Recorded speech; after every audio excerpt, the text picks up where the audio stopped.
Bro I was so wrong about this, मतलब मैं तो पूरा ही गलत था यार, और किस चीज पे गलत था आपको पता चलेगा। तो क्या सुमा चैंपियंस ऑफ द वर्ल्ड में वो 3DX चेतन यार, सबसे पहले एक चीज़ मैंने ऑब्जर्व करी है, जैसे हम लोग सैड होते हैं, मतलब हर कोई सैड होता है एक ना एक टाइम पे आके, तो उसको इंस्टाग्राम पे ट्विटर पे उस सैडनेस जैसी चीज़ें रिकमेंडेशन होती है जो कि और भी ज़्यादा सैड बना देती है।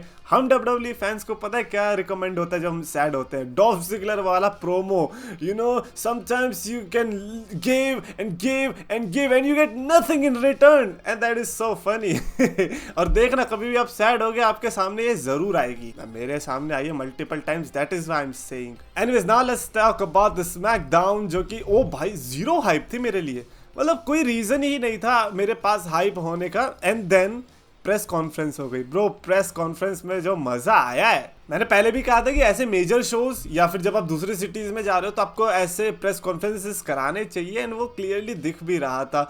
और जिस चीज पे मैं गलत था वो भी थोड़ा इसी से रिलेटेड ही है, बट आगे पता चलेगा। लेकिन जो स्मैकडाउन की शुरुआत हुई थी, स्मैकडाउन की शुरुआत छोड़ो, पहली बात तो स्टेज, अगर ये स्टेज ऐसा है देन इट इज़ ग्रेट, क्योंकि ये मतलब यही वाला तो चाहिए होता है हमें। मैडिसन स्क्वायर गार्डन हमें क्यों पसंद आता था? क्योंकि उसकी एंट्रेंस ऐसी स्पेशल होती थी, एंट्रेंस का जो एरिना होता है वहाँ पर क्राउड थोड़ा भीड़ ज़्यादा होती है और इन्हें ऐसा लगता है कि भाई भीड़ में से निकल के आ रहा है। अब वही चीज़ अगर हमें यहाँ पे देखने को मिल रही है तो ठीक है, फिर ये हमारे लिए नेक्स्ट मेडिसन स्क्वायर गार्डन है। This is why I started hating Madison Square Garden, क्योंकि अब वो वैसा फील नहीं देता जैसे कि यू नो रॉयल नंबर 2008 ले लो एग्जांपल के लिए, तो एक अलग ही मेमोरी बन जाती है। खैर अब हमें सैन वन में ही देखने को मिलेगा कल भी backlash, which is going to be interesting. By the way live stream होने वाली है चैनल पर बैकलैश से रिलेटेड, यानी कि जब बैकलैश चल रहा होगा हमारी भी कमेंट्री चल ही रही होगी। उसी के साथ साथ आज की स्मैकडाउन की शुरुआत में रे मिस्टीरियो एंड LWO पूरी आती है रिंग के अंदर, और जो क्राउड का रिएक्शन था that is insane. And this is why I say कि भाई अमेरिका को छोड़ के तुम कहीं भी, इवन आप अंटार्कटिका में जाओगे सारे के सारे पोलर बियर खड़े होकर रिएक्शन दे देंगे, लेकिन ये अमेरिकन आपको रिएक्शन नहीं देंगे। और ये जो जीरो हाइप वाली स्मैकडाउन थी समहाउ, मैं ये नहीं कहूँगा कि बहुत अच्छी भी थी, लेकिन क्राउड ने इसको बहुत ही ज़्यादा बेटर बनाने में हेल्प करी। कभी कभी होता है आपको कि यार जब आप दूसरे का सुनते हो तो आपको लगता है कि नहीं यार शायद इसमें कुछ तो अच्छा ही होगा, लेकिन अगर भाई चीज़ गंदी है, भाई क्राउड का रिस्पॉन्स भी गंदा है, तो भाई फिर तो भूल जाओ, फिर तो नींद आनी पक्की है। भाई मेरे को नींद भी नहीं आई, मैं कह रहा यार अब क्या होगा आगे, अब क्या होगा आगे। So this is why I think कि स्मैकडाउन ने आज मेरा दिल जीत लिया, क्योंकि जहां पर मेरा जीरो हाइप थी वहां पर मैं पूरा एक्साइटेड हो गया वीडियो बनाने के लिए। मैंने कहा भाई आज तो वीडियो बनाएंगे यार। बट खैर जजमेंट डे ने इंटरप्ट किया, ऑफ कोर्स थोड़ा मैक्सिकन आज कुछ ज्यादा हो गया, बट मैंने कंप्लेन भी नहीं की यार, अब क्या कंप्लेन करनी है यार इस चीज में। अब तुम अपने होम टाउन में आए हो, मैक्सिको में भी आई थिंक बहुत टाइम के बाद WWE हो रही होगी, तो उसमें भी अगर मैं ऐसे कहूँगा पागलों की तरह रहूँगा तो फिर तो ये वही वाली बात होगी, भाई तू भी अमेरिका का चटोरा है, ये तो मुझे होना नहीं है। ऑफ कोर्स दूसरी कंट्रीज में जाके दूसरी लैंग्वेज बोलनी है बोलो भाई, लेकिन जाओ एटलीस्ट वो चिल्लाते तो हैं, भले ही 3-2-1 की जगह फुल तोस त्रेस त्रोस करते हैं, कुछ करते तो हैं। वहाँ के तो भाई ऐसे पता क्या ही बोल। भाई मेरे को तो गुस्सा आ गया जब से मैंने ये बाकियों की क्राउड देखी ना, मेरे को अमेरिका पे गुस्सा आ गया। मैंने कहा यार ये अमेरिका स्पॉट है ही क्यों, मतलब मैं रेंट करने जाऊंगा ना अमेरिका के स्पॉट पे, बहुत लंबी वीडियो खिंच जाएगी, तो इसीलिए नहीं जाते हैं। मतलब यहाँ से बेस्ट चीज तो वही डोमिनिक वाली निकल के आई। डोमिनिक को उसके घर में ही गंदा रिएक्शन मिला, घर में तो और ज्यादा गंदा मिलेगा। मतलब तुमने रे मिस्टीरियो जो कि यहाँ का हीरो है, अगर तुमने बेटा होते हुए उस पर हाथ उठाया तो और गंदा रिएक्शन मिलेगा। आज भी क्राउड ने बोलने ही नहीं दिया, और जाते जाते जब मिक्स टैग मैच अनाउंस हुआ उसके बाद जो चीप शॉट मारा, डोमिनिक भैया पड़ गए लड़की के चक्कर में यार। और ये लड़की के चक्कर में है भी है नहीं ये भी तो नहीं पता चल रहा है अभी एग्जैक्टली, बट ये है कि Dominik and Rhea Ripley versus Rey Mysterio and Zelina Vega जो अनाउंस हुआ। और एक टाइम याद है जब Zelina Vega versus Rhea Ripley का मैच अनाउंस हुआ था, मतलब जब जेलिना वेगा ने कंटेंडरशिप जीती थी, हम कह रहे थे कि ये क्या है, जेलिना कैसे जीत गई। अब पता चल रहा है बेटा इनकी बहुत बड़ी प्लानिंग थी, इन्हें पता था कि जब हो मैक्सिको में रहा है तो जिताओ फिर मैक्सिकन को। उसके अलावा वाइकिंग रेडर्स का मैच देखने को मिला था ओसी के गैलोस और एंडरसन के अगेंस्ट, ठीक ठाक था। Again this was one of those matches जिसमें आपको इंटरेस्ट नहीं लेना चाहिए था, लेकिन ये क्राउड इतनी पागल थी, इसने मेरे को इंटरेस्ट दिलवाया। आई एम लाइक देख लेते हैं यार, अल्टीमेटली एजे स्टाइल्स के दोस्त ही तो हैं, है ना, उसके दोस्त तो हमारे दोस्त। तो देख लिया हमने, गैलोस और एंडरसन ने वहाँ पर मैच जीता। और उसके अलावा हमारा बियांका बेलेयर का प्रोमो था विच वॉज क्या ही बोल सकते हैं, मतलब कुछ स्पेशल तो था नहीं, बट स्पेशल आया तब जब बेली और उसकी गैंग ने इंटरप्ट किया। हम लाइक ना ना ना, बेली का फिर से चैंपियनशिप के मैच में इंटरफेरेंस होने वाली है, मतलब मजा आएगा। बेली वर्सेस बियांका जब भी होगा चैंपियनशिप के लिए, it is going to be fun.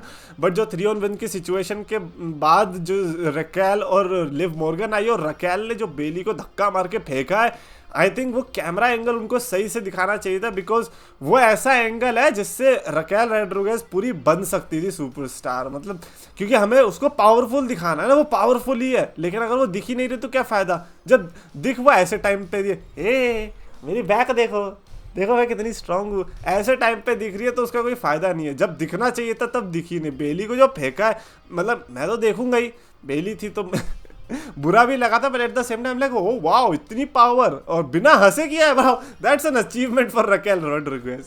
खैर इस सेगमेंट से तो मेरा बस ये था कि चलो बेली एंड बियांका चैंपियनशिप के पेज पर दिख रही है। उसके अलावा कोडी रोड्स का प्रोमो था which was basically nothing. I am going to say कि हाँ यार ये बस मैक्सिको की क्राउड को ये जगाने के लिए था कि ओ सिर्फ सैन बनी तो नहीं आएंगे लड़ने के लिए, कोडी रोड्स भी आएंगे। सिर्फ मैक्सिकन के बैड बनी नहीं होंगे, अमेरिका के नाइटमेयर भी होंगे। तो आई थिंक वो बस जगाने के लिए था, ऐसा जिसमें कुछ खास था नहीं।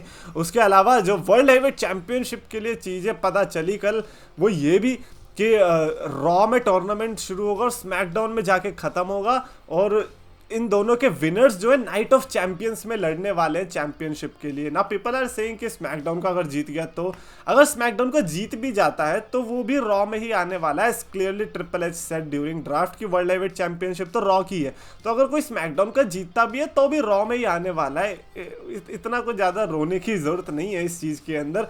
और रही बात, लोग कह रहे हैं कि Solo Sikoa Roman Reigns, chances है सोलो सिकोआ के, but if he wins he has to go to Monday Night Raw, जो कि मेरे को बड़ा अनलाइकली लग रहा है। Even if he wins at least finals तक जाने के लिए उतना ही मैं एक्सपेक्ट कर रहा हूँ, बट टाइटल लेना that is too much. I think title तो आ रही है अपने सेथ पाजी के पास। सेथ पाजी, मैंने सेथ को पंजाबी क्यों बना दिया यार, के अलावा ये भी पता चल गया कि रोमन रेंस का रिटर्न होने वाला है। Let's go baby finally. Oh fuck man, night of champions आने वाला है, तो ऐसे में रोमन रेंस बिल्कुल सही टाइम पे पधार रहे हैं।